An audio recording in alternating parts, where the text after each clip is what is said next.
friends, welcome to Shamin Institute Daily Current Affairs. August 15, 2024లో ఉన్నటువంటి current affairs మనం discuss చేద్దాం. So మరి August 15, 2024లో ఉన్నటువంటి అంశాలు హెడ్లైన్ చూసినట్లయితే 78వ భారత స్వాతంత్ర దినోత్సవ వేడుకల్ని ఈరోజు ఘనంగా నిర్వహించుకుంటున్నాం. సో ఆ నేపథ్యంలో 78వ భారత స్వాతంత్ర దినోత్సవ వేడుకల సందర్భంగా కొన్ని గ్యాలంటరీ అవార్డ్స్ని ప్రకటించడం జరిగింది. దానికి సంబంధించిన విశేషాలు కూడా చూద్దామండి. అండ్ నెక్స్ట్ వచ్చేసి కేంద్ర హోంశాఖ నూతన కార్యదర్శిగా గోవింద మోహన్ని నియమిస్తున్నట్లు కేంద్ర ప్రభుత్వం ప్రకటించడం జరిగింది. అండ్ డెంగీకి దేశీయ టీకా అయినటువంటి డెంగీ హాల్ని అభివృద్ధి చేస్తున్నామని చెప్పేసి ఐసీఎంఆర్ అధికారికంగా ప్రకటించడం జరిగింది. అండ్ ఒక జపాన్ ప్రధాని ఫుమియో కిషిదా న్యూస్లో ఉన్నారు. ఎందుకు న్యూస్లో ఉన్నారో లాంటి అంశాలు మనం చూద్దామండి. థాయిలాండ్ ప్రధాని పైన వేటు పదవి నుంచి తొలగించినటువంటి రాజ్యాంగ కోర్టు అని చెప్పేసి ఒక ప్రధానమైన వార్త ఉంది. దానికి సంబంధించిన విశేషాలు కూడా చూద్దామండి ఒక న్యూస్లో. అండ్ తొలిమెట్టు మరియు ఉన్నతి కార్యక్రమాలు మళ్ళీ అమలు చేస్తామని చెప్పేసి తెలంగాణ విద్యాశాఖ ప్రకటించడం జరిగింది. అండ్ సీతారామ ఎత్తిపోతల పథకం ప్రారంభం అవుతున్న ఆగస్టు 15, 2024న. ఇదే రోజున మరి ఆంధ్రప్రదేశ్లో గుడివాడలో అన్న క్యాంటీన్లు కూడా ఈరోజే ప్రారంభం జరుగుతుందన్నమాట. ఇవండి మనకి మొత్తం కూడా ఆగస్ట్ 15, 2024లో ఉన్నటువంటి ముఖ్యమైనటువంటి కరెంట్ అఫైర్స్ హెడ్లైన్స్ అండి. మరి 78వ భారత స్వాతంత్ర దినోత్సవ వేడుకలు మరి ఢిల్లీలో నిర్వహిస్తారు. అంటే స్వాతంత్ర దినోత్సవ వేడుకలు ప్రధానంగా ఢిల్లీలో నిర్వహించేటువంటి స్వాతంత్ర దినోత్సవ వేడుకలకి మరి ఎర్రకోట వద్ద నిర్వహిస్తున్నటువంటి ఈ యొక్క స్వాతంత్ర దినోత్సవ వేడుకలకి భారత ప్రధాని నరేంద్ర మోడీ గారు ఈసారి 11వసారి జాతీయ జెండాను ఆవిష్కరించడం అంటే ఎగరవేయడం జరుగుతుందన్నమాట. ఇది 11వసారి. గతంలో 10 సార్లు జాతీయ పతాకాన్ని నేషనల్ ఫ్లాగ్ని ట్రైకలర్ ఫ్లాగ్ని ఎర్రకోట నుండి ప్రధానమంత్రి హోదాలో గతంలో 10 సార్లు అధిరోహించిన వారు ఎవరైనా మన్మోహన్ సింగ్. వారి యొక్క రికార్డుని వీరు బ్రేక్ చేస్తున్నారు ఇప్పుడు. మరి ఎర్రకోట నుండి మనకి ఢిల్లీలో ఉన్నటువంటి ఎర్రకోట నుండి అత్యధికంగా ప్రధానమంత్రి హోదాలో ఎక్కువగా జాతీయ పతాకాన్ని ఎగరవేసిన వారు ఎవరని అంటే ఇక్కడ జవహర్లాల్ నెహ్రూ 17 సార్లు జాతీయ పతాకాన్ని ఎగరవేయడం జరిగింది. 17 టైమ్స్ జాతీయ పతాకాన్ని ఎగరవేయడం జరిగిందండి జవహర్లాల్ నెహ్రూ. అండ్ నెక్స్ట్ వచ్చేసి ఇందిరాగాంధీ గారండి. మరి ఇందిరాగాంధీ గారు అయితే 16 సార్లు ఎగరవేయడం జరిగింది. అండ్ నరేంద్ర మోడీ గారు వచ్చేసి ఇక్కడ 11 సార్లు ఎగరవేయడం జరిగింది. ఒక్కోసారి ఎర్రకోట నుండి జాతీయ పతాకాన్ని ఎగరవేయడంలో అత్యధికంగా ఎవరు ఎక్కువ ఆవిష్కరించారు అంటే ఇట్లా ఎవరు ఎగరవేశారంటే ఎక్కువసార్లు జవహర్లాల్ నెహ్రూ, భారతదేశ తొలి ప్రధాని అయినటువంటి జవహర్లాల్ నెహ్రూ గారు 17 సార్లు 17 సార్లు జాతీయ పతాకాన్ని ఎగరవేయడం జరిగింది. ఇందిరాగాంధీ గారు అయితే 16 సార్లు, నరేంద్ర మోడీ గారు 11 సార్లు, మన్మోహన్ సింగ్ 10 సార్లు. అంటే ఎవరి రికార్డుని బ్రేక్ చేసి నరేంద్ర మోడీ గారు 11 సార్లకు చేరడం జరిగింది. స్వాతంత్ర దినోత్సవ వేడుకలకి స్వాతంత్ర దినోత్సవ వేడుకల సందర్భంగా ఆగస్టు 15, 2024న ఎవరు ఎగరేశారనంటే ఇట్లా 11వసారి భారత ప్రధాని నరేంద్ర మోడీ గారు ఎగరవేయడం జరిగిందనమాట. ఓకే. ఈ పాయింట్ కూడా మనకి ఇంపార్టెంట్గా చూసుకోవాల్సిన అవసరం ఉంది. ఎన్నో స్వాతంత్ర దినోత్సవ వేడుకలు ఇవి. ఎర్రకోట వద్ద జరుగుతున్నటువంటి ఎన్నో స్వాతంత్ర దినోత్సవ వేడుకలు, మన భారతదేశం ఎన్నో స్వాతంత్ర దినోత్సవ వేడుకలు అంటే ఇవి 78వ భారత స్వాతంత్ర దినోత్సవ వేడుకలు అనమాట. ఓకేనండి. నెక్స్ట్ చూద్దాం. మరి కేంద్ర హోంశాఖ కార్యదర్శిగా గోవింద్ మోహన్ని నియమిస్తున్నట్లు కేంద్ర క్యాబినెట్ నియామకాల కమిటీ ప్రకటించడం జరిగిందనమాట.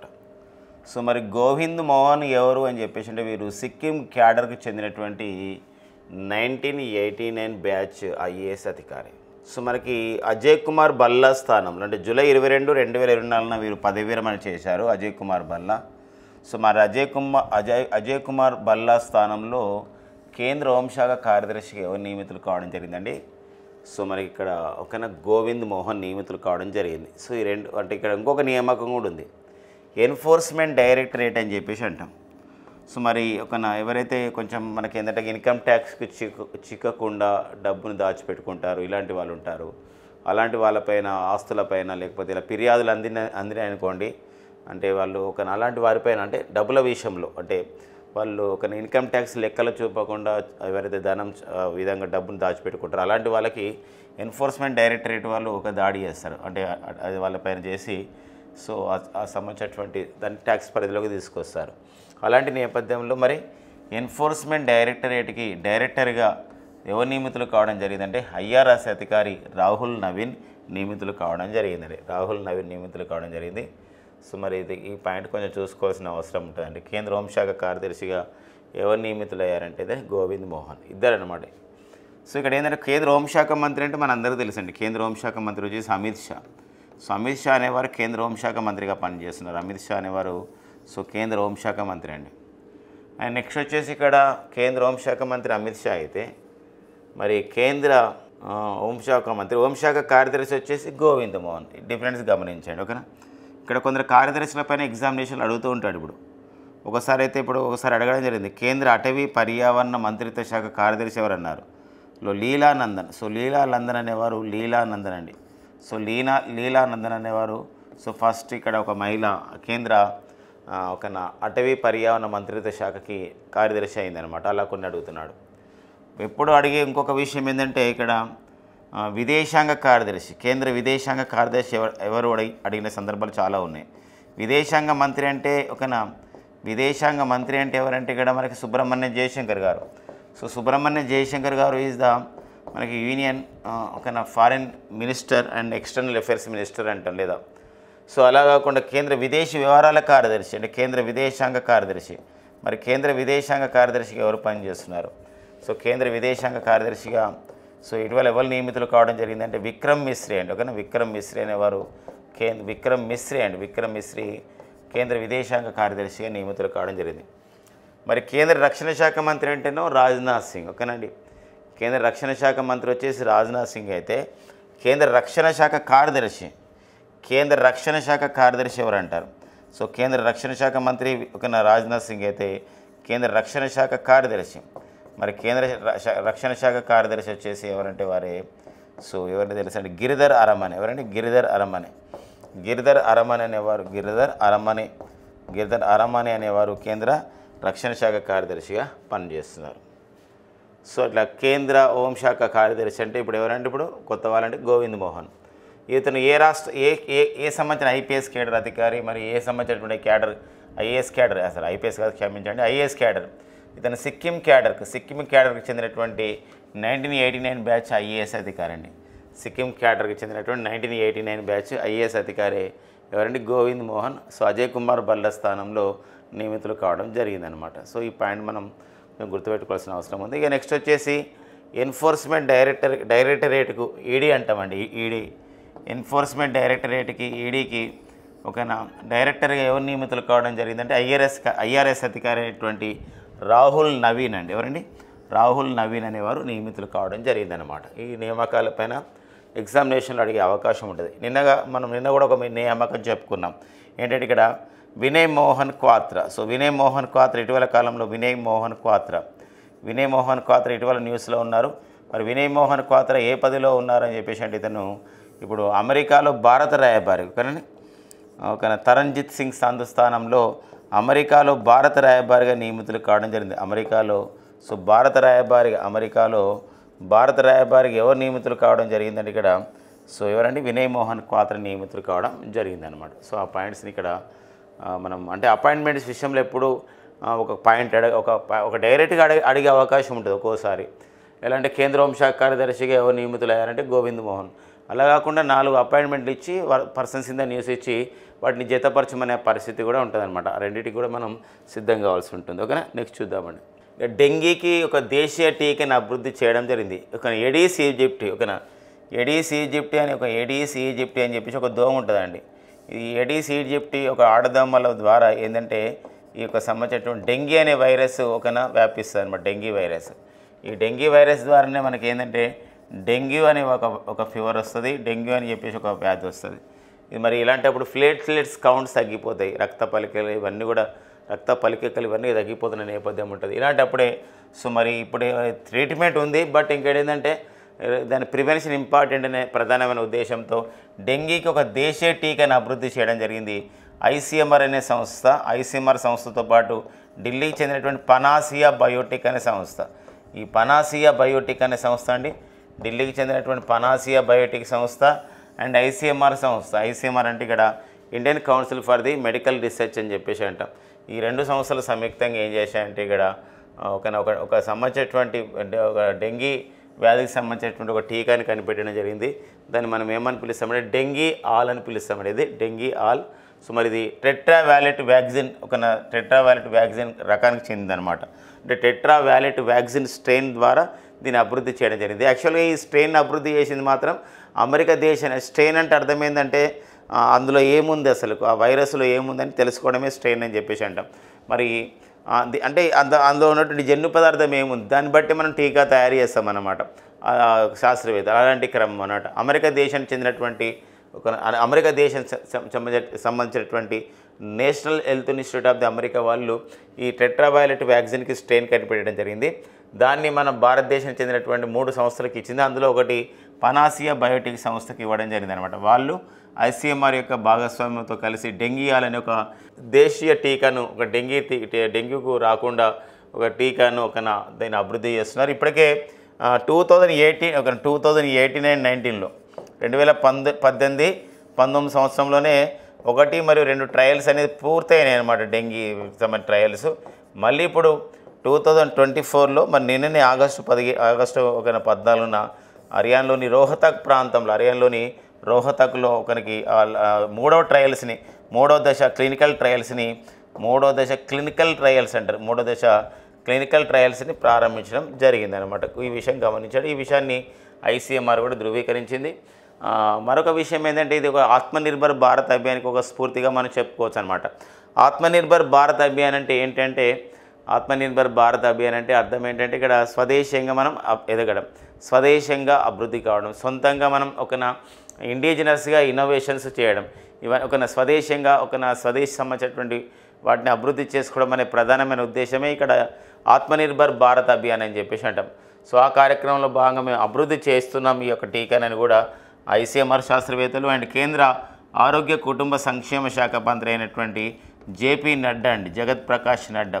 సో జగత్ ప్రకాష్ నడ్డా గారు దీన్ని ప్రకటించడం జరిగిందండి. జగత్ Prakash Nadda, so JP Nadda, so వీరు ప్రకటించడం జరిగిందనమాట. సో ఆ పాయింట్ కూడా మనకి ఇంపార్టెన్స్గా చూసుకోవాల్సినటువంటి అవసరం మనకు ఉంటుందండి. ఓకేనా. డెంగీకి దేశీయ టీకా అయినటువంటి ఐసీఎంఆర్ని అభివృద్ధి చేసే క్రమం చాలా ఇంపార్టెంట్గా ఉంది. మరి ఐసీఎంఆర్ అంటున్నామండి. ఐసీఎంఆర్ అంటే ఏంటంటే ఇక్కడ Indian council for the medical research అని చెప్పేసి అంటామండి. ఐసీఎంఆర్ అనగా Indian council for the medical research అని చెప్పేసి అంటామండి. Indian council for medical research. దీనికి ప్రజెంట్ డైరెక్టర్ జనరల్ వచ్చేసి రాజీవ్ బెహల్ అండి. సో రాజీవ్ బెహల్ అనేవారు ఐసీఎంఆర్కి ప్రజెంట్ డైరెక్టర్ జనరల్గా పనిచేస్తున్నారండి, Indian council for the medical రీసెర్చ్కి అనమాట. సో ఈ సంబంధించిన విషయాన్ని మనం గుర్తుపెట్టుకోవాల్సిన అవసరం మనకు ఉంటుందండి. సో ఇది మనకు డెంగీ హాల్ అన్నమాట. డెంగీ హాల్ అనే టీకా పేరు. ఓకేనా. నెక్స్ట్ చూద్దాం.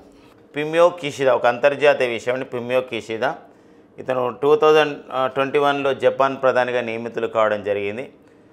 3 years కొనసాగుతారు. అయితే మరో పర్యాయం కొనసాగడం ఇష్టం లేక తను ఏమంటున్నాడు, నెక్స్ట్ సెప్టెంబర్ నెలలో తన పదవికి రాజీనామా చేస్తానని చెప్పేసి ప్రకటించడం జరిగింది. దాంతోపాటుగా కొన్ని సమాజ అవినీతి ఆరోపణలు కూడా ఎదుర్కొన్నటువంటి నేపథ్యం అన్నమాట. ఎవరు? పిమియో కిషిదా. అందుకోసమే అతను న్యూస్లో ఉన్నాడు. ఏమని పిమియో కిషిదా ఏమని చెప్తున్నాడంటే స్టేట్మెంట్, సెప్టెంబర్ 2024లో తన పదవి అంటే ఏంది,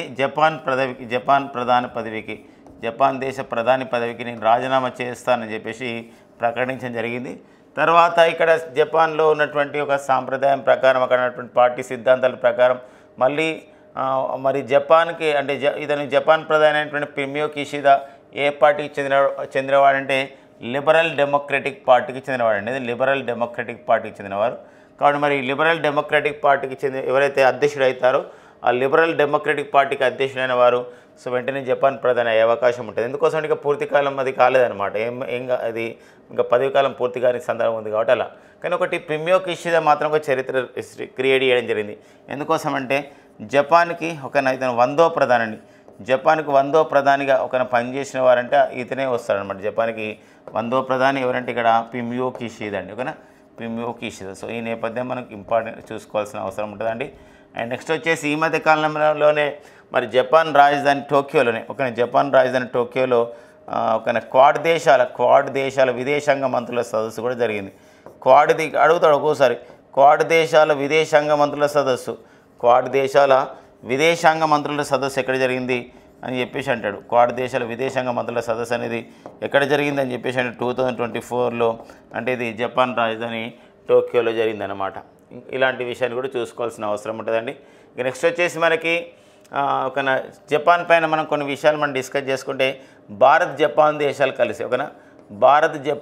కలిసి కొన్ని రక్షణ విన్యాసాలు నిర్వహిస్తూ ఉంటాయి. భారత జపాన్ దేశాలు కలిసి నిర్వహించుకునే నావికా విన్యాసాలను మనం ఏమని పిలుస్తున్నామంటే జైమెక్స్ అని చెప్పేసి పిలుస్తాం. భారత్ జపాన్ దేశాలు కలిసి నిర్వహించుకునే సైనిక విన్యాసాలు వచ్చేసి ఇక్కడ ధర్మ గార్డియన్ విన్యాసాలు అని చెప్పేసి అంటాం. భారత్ జపాన్ దేశాలు కలిసి నిర్వహించుకునే వైమానిక విన్యాసాలని షిన్యూ మైత్రి లేకపోతే వీర గార్డియన్ అని చెప్పేసి అంటామండి. దాన్ని వీర గార్డియన్ అని చెప్పేసి అంటాం, గుర్తుపెట్టుకోండి ఇక్కడ. సో ఈ పాయింట్ కూడా ఇంపార్టెంట్గా ఉంటుందండి. ఇక్కడ భారత్ జపాన్ కలిసి నిర్వహించుకునే విన్యాసాలలో జైమెక్స్ ఉంది, ధర్మ గార్డియన్ ఉంది, షిన్యూ మైత్రి ఉంది, వీర గార్డియన్ ఉందండి. షిన్యూ మైత్రి అయినా వీర గార్డియన్ అయినా ఒకటే, అవి ఎయిర్ ఫోర్స్ విన్యాసాలు. ధర్మ గార్డియన్ అనేది ఏ రకమైన విన్యాసాలు అని చెప్పేసి అంటే అవి సైనిక విన్యాసాలు. అండ్ జైమెక్స్ అనే విన్యాసాలు అనేది ఇక్కడ భారత్ జపాన్ కలిసి నిర్వహించుకునే నావికా విన్యాసాలు అనమాట. ఆ పాయింట్ చూసుకుంటూ ఇంకేమైనా స్ట్రాటజీగా చెప్పుకోవాలంటే జపాన్ విషయం గమనించినట్లయితే జపాన్ పాత పేరు వచ్చేసి నిప్పన్ అండి. జపాన్ పాత పేరు నిప్పన్. జపాన్ యొక్క కరెన్సీ వచ్చేసి యెన్. అండ్ జపాన్ యొక్క పార్లమెంట్ పేరు వచ్చేసేదండి డైట్ అని చెప్పేసి కూడా చెప్పుకోవచ్చు. ఓకేనా. నెక్స్ట్ చూద్దామండి. థాయిలాండ్ ప్రధాని పైన వేటు, పదవి నుంచి తొలగించినటువంటి రాజ్యాంగ కోర్టు అని చెప్పేసి ఒకటి ప్రధానమైన న్యూస్ మనకు ఉంది. ఏంటంటే ఇక్కడ థాయిలాండ్ ప్రధాని ఎవరైతే ఉన్నారో, సో మరి అదనే శ్రేష్ఠ తవిసిన్ అంటామండి. శ్రేష్ఠ తవిసిన్ అని చెప్పేసి అంటాం. ఈ శ్రేష్ఠ తవిసిన్ నైతిక ఉల్లంఘనలకు పాల్పడ్డారనే ఒక అభియోగం అతని పైన ఉందన్నమాట. అలాంటి సంబంధించిన విషయంలో ఎలాంటి నైతిక ఉల్లంఘనలు అంటే 6 నెలల జైలు శిక్ష పడినటువంటి పిచిత్ చియన్బాన్ 6 నెలల జైలు శిక్ష పడినటువంటి పిచిత్ చియన్బాన్ని మంత్రివర్గంలోకి తీసుకోవడం అనేది ప్రధాన అభియోగం. అంటే ఇప్పుడు జపాన్కి ప్రధానమంత్రి అయ్యాడు శ్రేష్ఠ తవిసిన్. తన మంత్రివర్గంలో ఏంటంటే పిచిత్ చియన్బాన్ తీసుకున్నాడు. కానీ పిచిత్ చియన్బాన్ యొక్క బ్యాక్గ్రౌండ్ ఏంటంటే గతంలో ఒక కేసు విషయంలో అతను జైలు శిక్ష పడింది, 6 నెలల పాటు జైల్లో వెళ్ళాడు. అలాంటప్పుడు ఏంటంటే ఇతను ఇలాంటి ఒక నైతిక ప్రవర్తన సరిగ్గా లేదంటే అక్కడ ఉన్నటువంటి రాజ్యాంగంలో ఉన్నటువంటి ఆర్టికల్స్ కానివ్వండి, ఆ యొక్క థాయిలాండ్లో ఉన్నటువంటి సంబంధించినటువంటి రూల్స్ అండ్ రెగ్యులేషన్స్ కానీ లేకపోతే చట్టాల యొక్క విషయం కానివ్వండి, అలా జైలు శిక్ష పడిన వాళ్ళని తీసుకోవడానికి వీలేదు. అలాంటప్పుడు రాజ్యాంగ కోర్టు ఇతని పైన ఏం చేసిందంటే, నువ్వు ఒక జైలు శిక్ష పడినటువంటి వ్యక్తిని జైలు శిక్ష పడిన వ్యక్తిని థాయిలాండ్ మంత్రివర్గంలో ఒక సభ్యుడిగా తీసుకున్నావు కాబట్టి నువ్వే కరెక్ట్ నేరం చేశావు అని చెప్పేసి ఇతను ఆ దేశ ప్రధాని అయినటువంటి శ్రేష్ఠ తవిసిన్ని పదవి నుంచి తొలగించడం జరిగింది. సో ఏ దేశం తొలగించిందంట, ఏ దేశ రాజ్యాంగ కోర్టు తొలగించిందంటే ఇక్కడ థాయిలాండ్ కోర్టు అనేది తొలగించడం జరిగిందనమాట. సో ఇది మనకు ప్రధానంగా వార్త ఉందన్నమాట థాయిలాండ్ విషయం పైన. ఓకేనండి, ఇది ఒక అంతర్జాతీయ విషయంగా మనం చేసుకుంటూ పర్సన్స్ ఇన్ ద న్యూస్గా చెప్పుకుంటాం. మరి థాయిలాండ్ గురించి మనం చెప్పుకున్నట్లయితే ఇటీవల కాలంలో గంజాయి సాగుని అంటే రిక్రియేషనల్ పర్పస్గా గంజాయి సాగుని కొంచెం అక్కడ చట్టబద్ధత చేస్తున్నారు. అంతేకాకుండా సేమ్ సెక్స్ మ్యారేజెస్ అంటే ఇక్కడ స్వలింగ వివాహాలకు కూడా చట్టబద్ధత కల్పిస్తున్నారు. అక్కడ స్వలింగ వివాహాలకి తైవాన్ తర్వాత నేపాల్ తర్వాత సేమ్ సెక్స్ మ్యారేజ్కి స్వలింగ వివాహాలకి చట్టబద్ధత కల్పించినటువంటి మూడో దేశంగా ఇట్లా థాయిలాండ్ కాబోతుంది ఆసియా ఖండంలో అనమాట. ఓకేనండి. సో ఇది ఒకటి మనకి థాయిలాండ్ గురించి చెప్తున్న విషయం. ఇంకా థాయిలాండ్ గురించి మనం చెప్తున్న మరికొంత సమాచారం చూసినట్లయితే ఇక్కడ థాయిలాండ్ పాత పేరు ఏం పేరు అంటే సయామ్ అనేది థాయిలాండ్ పాత పేరు. తెల్ల ఏనుగుల దేశం. థాయిలాండ్కి ఇంకొక మారుపేరు నిక్నేమ్ జియోగ్రఫికల్గా మనం ఏమంటామంటే land of the white elephants అని చెప్పేసి అంటాం. తెల్ల ఏనుగుల దేశం. మరి తెల్ల ఏనుగుల దేశం అని చెప్పేసి ఏ దేశాన్ని పిలుస్తారని చెప్పేసి అంటారు. సో తెల్ల ఏనుగుల దేశం అని చెప్పేసి ఏ దేశాన్ని పిలుస్తారంటే ఇక్కడ థాయిలాండ్ తెల్ల ఏనుగుల దేశం అని చెప్పేసి పిలుస్తామండి థాయిలాండ్ని. అండ్ నెక్స్ట్ వచ్చేసి థాయిలాండ్ యొక్క కరెన్సీ వచ్చేసి ఇక్కడ ఏంటంటే బాత్. బాత్ అనేది థాయిలాండ్ యొక్క కరెన్సీ. అండ్ నెక్స్ట్ వచ్చేసి థాయిలాండ్ యొక్క రాజధాని వచ్చేసి ఏదంటే బ్యాంకాక్. బ్యాంకాక్ థాయిలాండ్ యొక్క రాజధాని అనమాట. అయితే ఇప్పుడు థాయిలాండ్ ప్రధాని పైన వేటు పడంతో ఇప్పుడు థాయిలాండ్లో ఈ వచ్చే నెలలోనే సెప్టెంబర్ 4, 2024న థాయిలాండ్లో బిమ్స్టెక్ సమావేశం జరగబోతుంది. బిమ్స్టెక్ వివిధ దేశాల ప్రతినిధులు రాబోతున్నారు. మరి థాయిలాండ్లో మరి కొత్త ప్రధాని వచ్చిన తర్వాత ఈ యొక్క బిమ్స్టెక్ సభ జరుగుతుందా లేకపోతే ఏమవుతుందని చెప్పేసి ఇక్కడ వేడి చేస్తున్నారు అనమాట. ఎందుకోసం అంటే ఇప్పుడు ఆగస్టు నెల కదండి, నెక్స్ట్ సెప్టెంబర్ 4, 2024న బిమ్స్టెక్ దేశాధినేతల సదస్సు నిర్వహిస్తారనమాట. ఈ మధ్య కాలంలోనే బిమ్స్టెక్ అంటే విదేశాంగ మంత్రుల సదస్సు మన భారతదేశంలో న్యూఢిల్లీలో నిర్వహించుకోవడం జరిగింది. బిమ్స్టెక్ అంటే ఏంటి అని చెప్పేసి అంటే ఇది bay of Bengal initiative for the multi sectoral technical and economic cooperation అని చెప్పేసి అంటాం. బిమ్స్టెక్ అంటే ఎందుకంటే bay of Bengal initiative for the multi sectoral technical and economic cooperation, బంగాళాఖాత తీర ప్రాంత దేశాల బహుళ ప్రయోజన ఆర్థిక సాంకేతిక సహకార సంస్థగా మనం బిమ్స్టెక్ని పిలుస్తామండి. ఒక bay of Bengal initiative for the multi sectoral technical economic cooperation. 7 దేశాలు ఇందులో సభ్య దేశాలుగా ఉంటాయి. బిమ్స్టెక్ యొక్క ప్రధాన కార్యాలయం ఎక్కడ కలదని చెప్పేసి ఢాకాలో ఉంది. బట్ బిమ్స్టెక్లో 7 దేశాలు ఉన్నాయి. భారత్తో పాటుగా భారతదేశం అండ్ నెక్స్ట్ వచ్చి నేపాల్, భూటాన్, ఒక బంగ్లాదేశ్, మయన్మార్, థాయిలాండ్, శ్రీలంక, ఇలా 7 దేశాలను కూటాం అన్నమాట బిమ్స్టెక్. సో ఇది మనకు థాయిలాండ్ ప్రధానిపై వేటు అనే విషయం పైన ఒక ప్రధానమైన వార్త ఉందండి. అండ్ నెక్స్ట్ వచ్చేసి తెలంగాణ రాష్ట్ర విద్యాశాఖ వాళ్ళు ఒక కార్యక్రమాన్ని నిర్వహిస్తున్నారు. ఏంటంటే వాళ్ళకి 1 నుండి 5 తరగతి వాళ్ళకు సరిగా నెంబర్ సిస్టమ్ పైన సరిగా అక్షర క్రమం పైన తెలియకుంటే వాళ్ళకు ఒక సంబంధించిన తొలిమెట్టు అనే కార్యక్రమం ద్వారా వారికి వెనుకబడిన విద్యార్థులకి ఒక మంచి విద్యను అందజేస్తారు. అండ్ ఇంకోటి 6 నుండి 9 తరగతి విద్యార్థులకి ఏం చేస్తున్నారంటే ఉన్నతి అనే కార్యక్రమం ద్వారా వాళ్ళకి ఏం చేస్తున్నారంటే ఇక్కడ వాళ్ళకు నేర్చుకునే విషయం పైన మరింత ఇంప్రూవ్మెంట్ ప్రోగ్రామ్ ఏర్పాటు చేస్తున్నారు. దీన్నే మనకి ఏంటంటే తొలిమెట్టు ఉన్నతి అని చెప్పేసి అంటాం. ఒక్కోసారి అడగవచ్చు తెలంగాణ విద్యాశాఖ తొలిమెట్టు అనే కార్యక్రమాన్ని తెలంగాణ ఎగ్జామ్ రాసే వాళ్ళకి ఇంపార్టెంట్, తెలంగాణ ఎగ్జామ్స్ రాసే వాళ్ళకి ఇంపార్టెంట్గా ఉంటుందండి.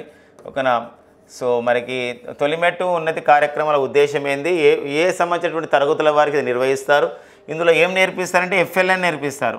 అంటే తొలిమెట్టు కార్యక్రమం అనేది 1 నుండి 5వ తరగతి విద్యార్థులకి అండ్ 6 నుండి 9వ తరగతి విద్యార్థులకి ఏం చేస్తారంటే ఇక్కడ ఉన్నతి అనే కార్యక్రమం ఏం చెప్తారంటే రెండిట్లలో కూడా FLN అంటే foundation literacy and numeracy. Foundation for the literacy అంటే అక్షర క్రమం ఏంది, అక్షరాలు ఏంటి, న్యూమరసీ అంటే నెంబర్ సిస్టమ్ ఏంది, ఇవన్నీ చెప్తారు. అండ్ లిప్ ప్రోగ్రామ్ అంటే లర్నింగ్ ఇంప్రూవ్మెంట్ ప్రోగ్రామ్ అని చెప్పేసి అంటామండి, లర్నింగ్ ఇంప్రూవ్మెంట్ ప్రోగ్రామ్. సో ఈ 2 ప్రోగ్రామ్స్ కూడా సో వీళ్ళు కల్పిస్తారన్నమాట విద్యార్థుల్లో. ఇది తెలంగాణ విద్యాశాఖ ప్రారంభించినటువంటి కార్యక్రమం అన్నమాట. ఇది గత 2023-24 ఒక విద్యా సంవత్సరం కూడా నిర్వహించారు, మరోసారి నిర్వహిస్తారు అనమాట. తద్వారా ఏమవుతుందంటే సో వాళ్ళకి మరింతగా ఈ సంబంధించినటువంటి చదువు విషయంలో కానివ్వండి, నేర్చుకునే విషయంలో కానీ బోధన అభ్యసన అనుభవాలు అనేది కల్పించబడతాయని చెప్పొచ్చు అనమాట. నెక్స్ట్ వచ్చేసి మనకి ఆంధ్రప్రదేశ్ రాష్ట్రం అయితే మనకి ఒక తల్లికి వందనం అనే కార్యక్రమం ద్వారా త్వరలోనే పాఠశాలలో, ప్రభుత్వ పాఠశాల, ప్రైవేటు పాఠశాలలో విద్యార్థులు ఎవరైతే ఉన్నారో వారి విద్యార్థులకి తల్లిదండ్రులకి సంవత్సరానికి మనకి కొంత అమౌంట్ ఇచ్చే ఒక కార్యక్రమం, తల్లికి వందనం అనే కార్యక్రమాన్ని సో ప్రారంభించబోతున్నారు అనమాట. సో ఇది మనకి సో నెక్స్ట్ చూద్దామండి. మరి ఆగస్టు 15, 2024న కొత్తగూడెం అంటే భద్రాద్రి కొత్తగూడెం జిల్లా ములకలపల్లి మండలం పూసుగూడెంలో సో మన తెలంగాణ రాష్ట్ర ముఖ్యమంత్రి అయినటువంటి రేవంత్ రెడ్డి గారి చేత సీతారామ ఎత్తిపోతల పథకం ప్రారంభం కాబోతుంది. ఈ సీతారామ ఎత్తిపోతల పథకం ఉద్దేశం ఏంటంటే గతంలో ఉమ్మడి ఆంధ్రప్రదేశ్ ఉన్నప్పుడు జలయజ్ఞం అనే కార్యక్రమం ద్వారా రాజీవ్ సాగర్, ఇందిరా సాగర్ అనే ఒక సంబంధించినటువంటి కెనాల్ సిస్టాన్ని అభివృద్ధి చేశారన్నమాట. ఈ రాజీవ్ సాగర్, ఇందిరా సాగర్ ద్వారా ఏం చేస్తారంటే గోదావరి నీటిని మళ్లించి ఉమ్మడి జిల్లాకు సాగునీరు అందించడం ఉద్దేశం అన్నమాట.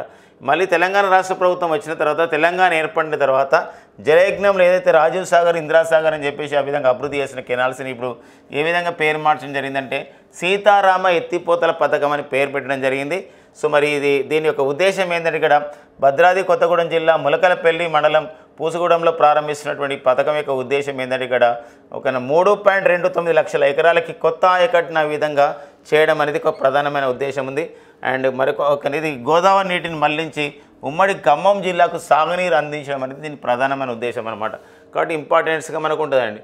అసలు సీతారామ ఎత్తిపోతల పథకము ఎక్కడ ప్రారంభించారు, ఏంటి, ఎవరు ప్రారంభించారు, దాని ద్వారా ఎంత కొత్త ఆయకట్టు అంటే ఎన్ని ఎకరాలకు కొత్తగా ఈ యొక్క ఇరిగేషన్ ఫెసిలిటీస్ అందించబడతాయి, ఇవన్నీ కూడా మనకు ఇంపార్టెన్స్గా ఉంటుందండి. ఐక్యరాజ్య సమితిలో భారత రాయబారిగా పర్వతనేని హరీష్ అండి. సో ఐక్యరాజ్య సమితిలో భారత రాయబారిగా ఎవరు నియమితులు కావడం జరిగిందంటే మన తెలుగు వ్యక్తి పర్వతనేని హరీష్ నియమితులు కావడం జరిగింది. ఈ పదవిని చేపట్టినటువంటి తొలి తెలుగు వ్యక్తిగా ఈరోజు రికార్డు పొందడం జరిగిందనమాట. మరి ఒక విశాఖపట్నంకి చెందినవారు, విశాఖపట్నంలో జన్మించారు ఈ యొక్క పర్వతనేని హరీష్ గారు. మరి జర్మన్లో గతంలో జర్మన్లో భారత రాయబారిగా పనిచేశారు. కేంద్ర విదేశాంగ శాఖలో అదనపు కార్యదర్శిగా పనిచేశారు. G20, G7, బ్రిక్స్, IBSE దేశాలతో దౌత్య సంబంధాలలో కీలక పాత్ర పోషించడం జరిగింది. సో మనకి పర్వతనేని హరీష్ గారు 2016 సంవత్సరం 2019 మధ్యలో వీరు వియత్నాంలో భారత రాయబారి కూడా పనిచేయడం జరిగింది. వీరు 1990 IFS అధికారిగా గుర్తించబడ్డారు. విశాఖపట్నంలో జన్మించడం జరిగింది. వెరీ వెరీ ఇంపార్టెంట్ విషయం అండి ఇది. ఐక్యరాజ్య సమితిలో భారత రాయబారిగా the permanent Indian representative to the UN అని చెప్పేసి అంటే మన ఇంగ్లీష్లో అయితే దీన్ని ఈ యొక్క డిజిగ్నేషన్ ఏమని పిలుస్తామంటే the permanent Indian representative to the permanent Indian representative అండి the permanent Indian representative to the UNO అని చెప్పేసి అంటాం. దీని తెలుగులో అయితే ఐక్యరాజ్య సమితిలో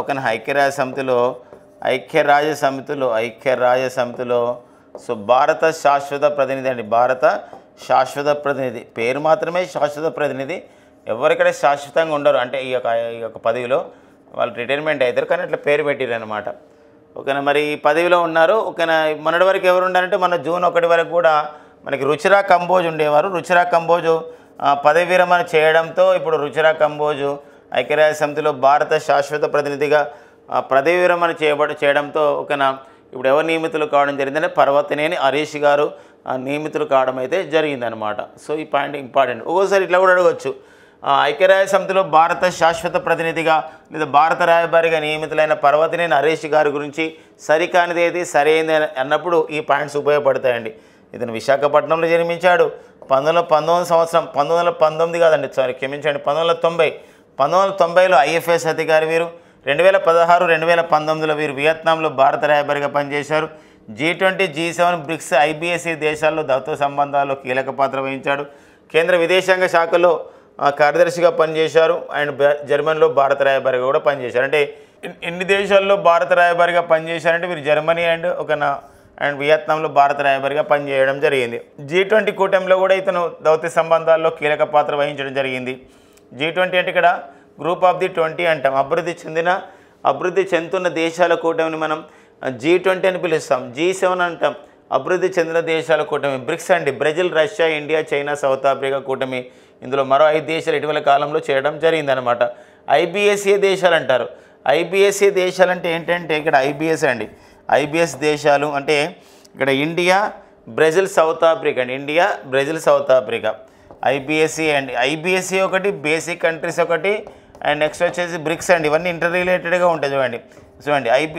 IBSE అంటేనో ఇదొక కూటమి. ఈ 3 కూటమిలే. బేసిక్ కంట్రీస్ అంటే Brazil, South Africa, India, China.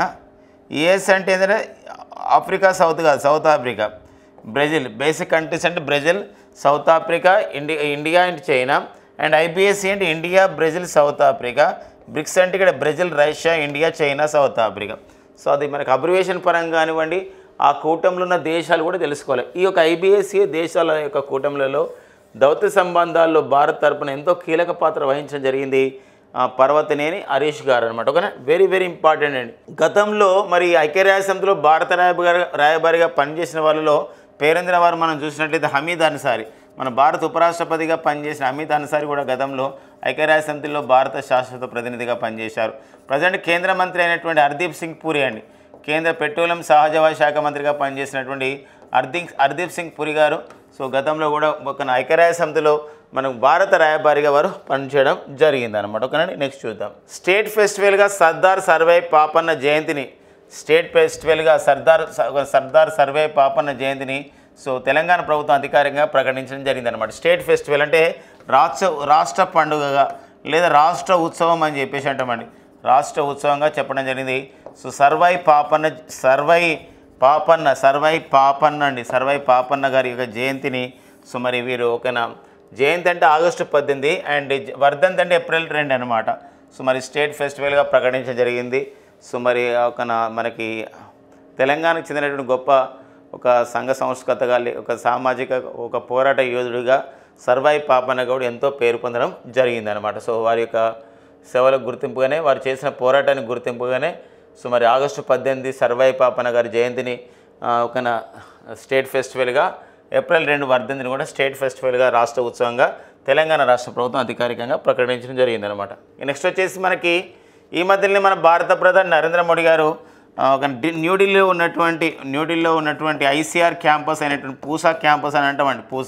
ఈ పూసా క్యాంపస్లో ఉన్నటువంటి సంస్థనే ఐసీఆర్ అంటే ఇక్కడ Indian council for the agriculture research అనమాట. మొత్తం 109 వంగడాలని విడుదల చేయడం జరిగింది భారత ప్రధాని నరేంద్ర మోడీ గారు. ఈ 109 వంగడాల్లో ఒకటి ఏంటంటే ఇక్కడ సో పూసా గెహు గౌరవ్ వంగడం అండి. పూసా గెహు గౌరవ్ వంగడం. దీని ప్రత్యేకత ఏంటంటే ఇది ఇండోర్ ఐసీఆర్ వాళ్ళు, ఇండోర్ అంటే మధ్యప్రదేశ్లో ఉన్నటువంటి Indian council for the agriculture research వాళ్ళు దీన్ని అభివృద్ధి చేయడం జరిగింది. ఈ పూసా గెహు గౌరవ్ వంగడాన్ని. దీని యొక్క ప్రధానమైన ఉద్దేశం ఏంటంటే ఇక్కడ మెత్తని చపాతీలకి మేలైన గోధుమ వంగడం.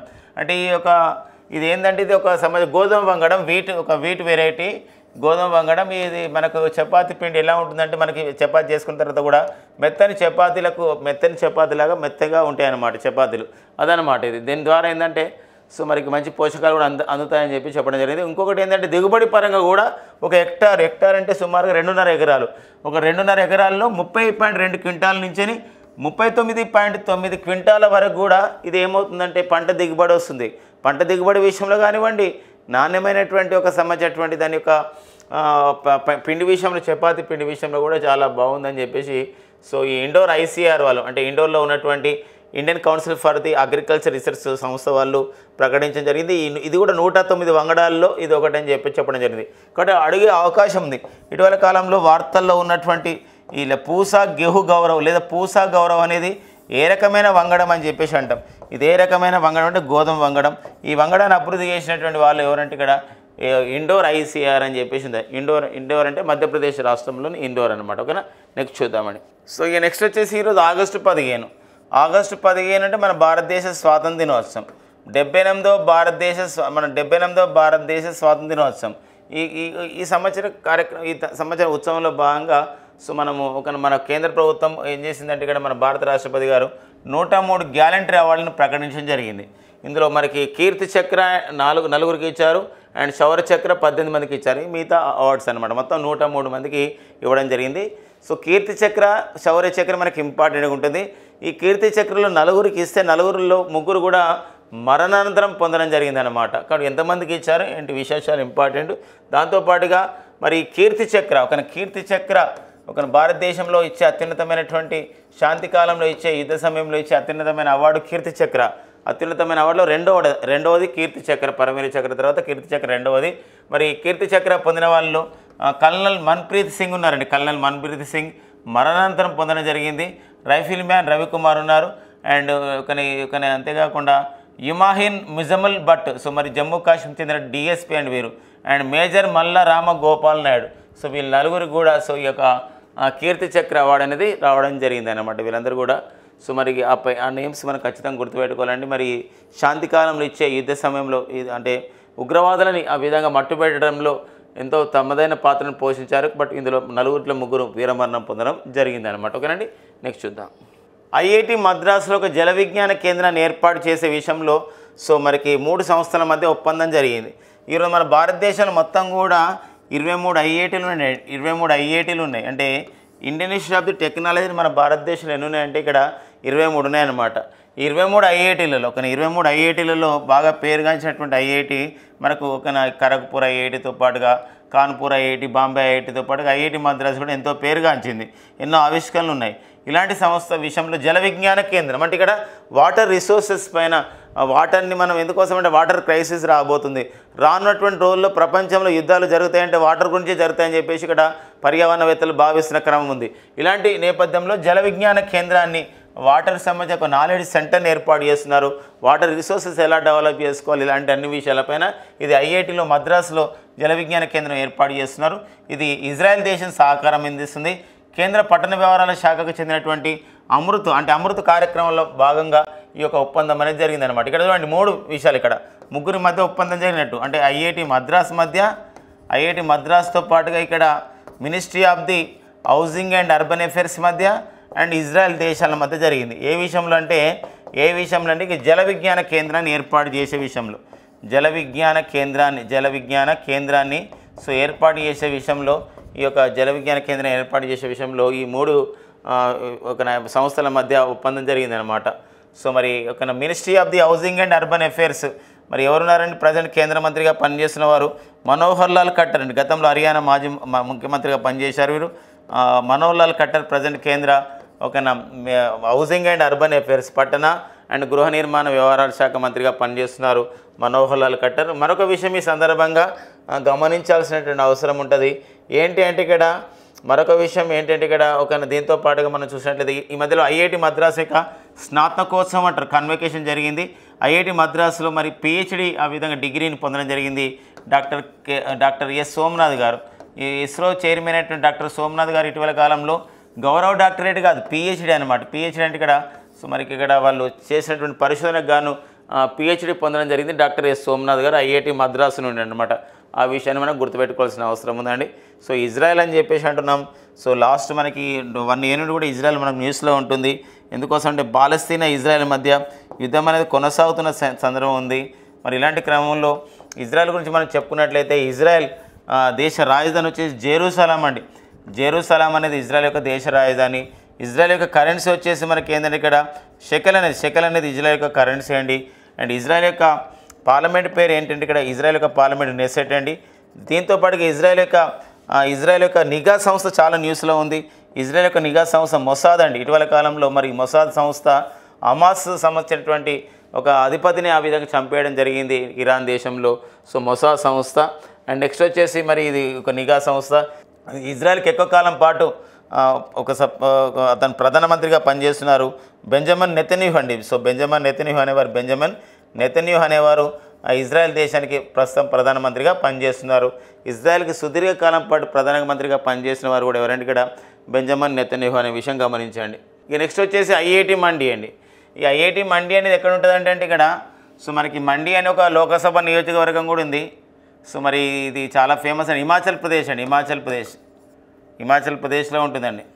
కంగనా రనౌత్ ఈ మండి లోకసభ నియోజకవర్గం నుండి భారతీయ జనతా పార్టీ తరపున లోకసభ ఎంపీగా నియమితులైన వారు ఎవరండి? కంగనా రనౌత్ ఎన్నికయ్యారనమాట. మరి ఐఐటి మండిలో పునర్జన్మ పైన ఒక కోర్సుని పునర్జన్మ అని చెప్పేసి అంటామండి. మరి ఏంటి పునర్జన్మ అంటే ఇక్కడ భగవద్గీత పునర్జన్మ లాంటి అంశాలపైన ఒక కోర్సును డిజైన్ చేశారనమాట. ఎవరంటే బీటెక్ ఫస్ట్ ఇయర్ వాళ్ళకి. బీటెక్ అంటే వివేకం అండ్ శ్రేయస్సు పరిచయం పేరుతో శ్రేయస్సు పరిచయం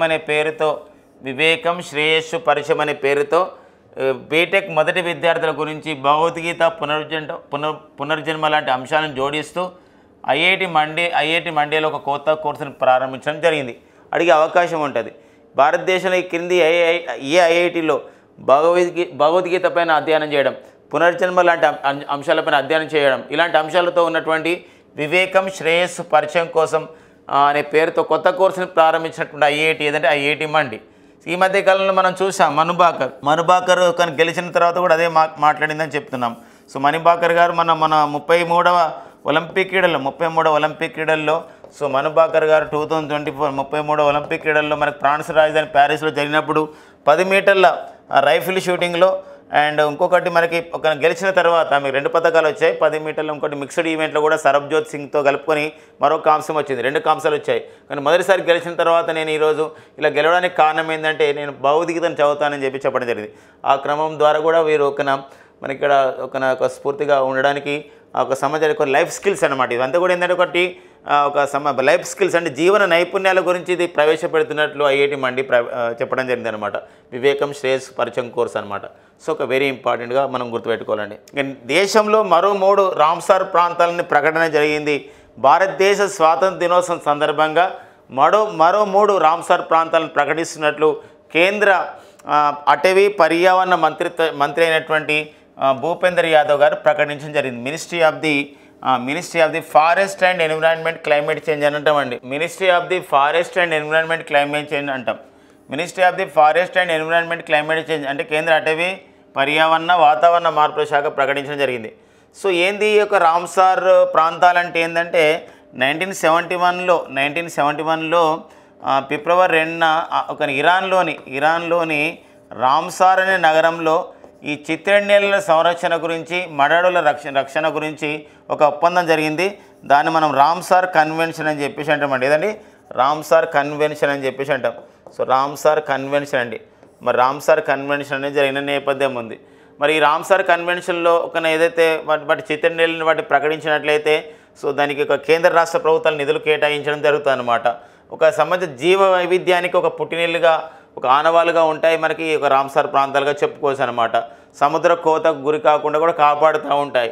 ఇలాంటి క్రమంలో మనకి రీసెంట్గా జూన్ 2024లో నాగి మరియు నట్కి అని చెప్పేసి 2 పక్షుల అభయారణ్యాలు బీహార్లో ఉన్నాయి. వీటిని వైల్డ్ లైఫ్ శాంక్చురీస్ని మనకు 81వ అండ్ 82వ మన దేశంలో రామ్సార్ సైట్లుగా ప్రకటించడం జరిగింది. ఈ క్రమంలోనే ఇప్పుడు మరో 3 రామ్సార్ సైట్లను ప్రకటించడం జరిగింది. నంజరయన్ పక్షుల అభయారణ్యం తమిళనాడు, కజువెల్లి పక్షుల అభయారణ్యం Tamil Nadu and tawa reservoir Madhya Pradesh. So మొత్తం వీటితో కలుపుకొని ఇప్పుడు 82 అయినాయి ఇవి. ఈ 3 మొత్తం ఇప్పుడు 85 మన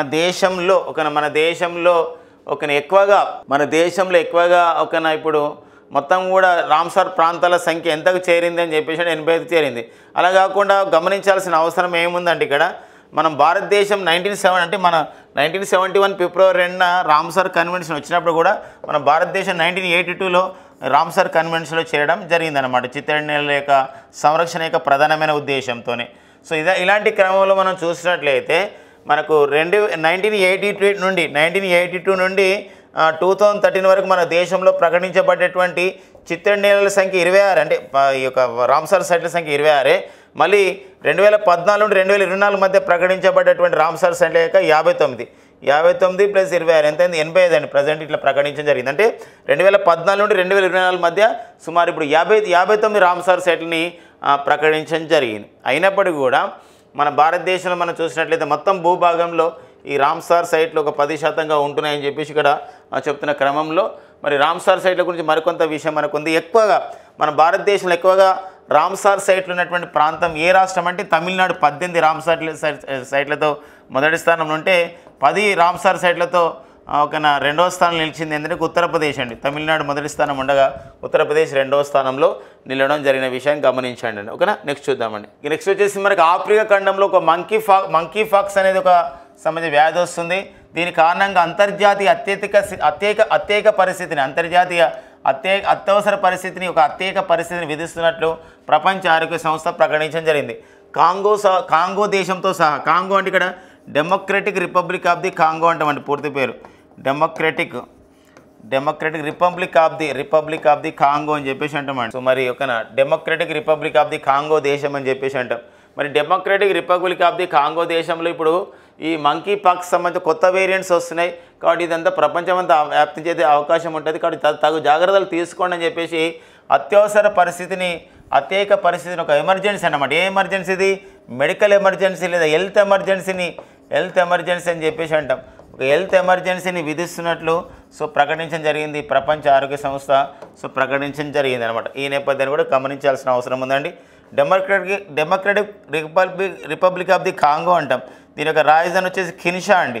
మరొక విషయం ఉంది ఇక్కడ, జుడిత్ సుమిన్వా తులూకా.